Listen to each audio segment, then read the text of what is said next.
ঘুমের সমস্যা, আপনার বিছানা, ঘর, এমনকি আপনার মানসিক চাপও কিন্তু এটার কারণ না।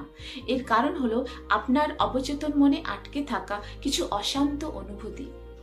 এই 4টি শব্দ ঘুমের মধ্যে সেগুলো পরিষ্কার করে দেয়, কারণ এই শব্দগুলোর মধ্যে রয়েছে আরোগ্যদায়ক শক্তি। এটি হলো হো'ওপনোপনো, একটি প্রাচীন হাওয়াইয়ান আরোগ্যের প্রেয়ার, যা আপনার অবচেতন মনকে ঘুমের মধ্যে নতুনভাবে প্রোগ্রাম করে। আজ রাতে চোখ বন্ধ করার আগে ঠিক এইভাবে করুন।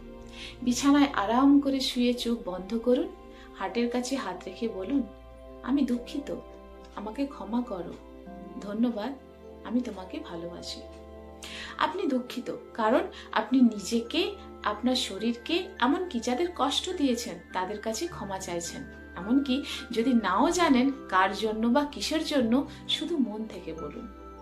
এরপর আমাকে ক্ষমা করো, এখানে আপনি অপরাধবোধ, লজ্জা বা যে ভুলগুলো হয়েছে সেগুলো ছেড়ে দিচ্ছেন, যা আপনাকে এখনো জাগিয়ে রেখেছে।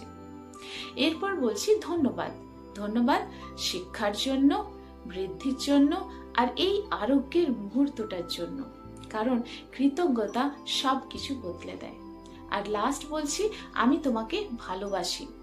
এটা আপনি নিজেকে বলুন, আপনার নিজের অন্তস্থ শিশুটিকে বলুন, আপনার শরীরকে বলুন, যেটা এত চেষ্টা করছে ঘুমানোর জন্য। এটা সব থেকে একটা শক্তিশালী পাঠ, কারণ যখন আপনি নিজেকে ভালোবাসেন আরোগ্য স্বাভাবিকভাবেই ঘটে। 7 দিন নিয়মিত করলে আপনি যা যা লক্ষ্য করতে পারবেন সেগুলো হলো, খুব দ্রুত ঘুম আসবে, ঘুম হবে খুবই গভীর, ঘুম থেকে যখন উঠবেন খুব হালকা এবং শান্ত বোধ করবেন, আর দিনে দুশ্চিন্তা খুব কম হবে, এমনকি আপনার সম্পর্কেও উন্নতি হবে, কারণ আপনি সমস্যার মূল থেকে নিজেকে সুস্থ করছেন, যেটা হলো আপনার অবচেতন মন। তাই আজ রাতে অন্তত একবার চেষ্টা করুন, এই 4টি শব্দ বলুন এবং সকালে কেমন অনুভব করছেন লক্ষ্য করুন।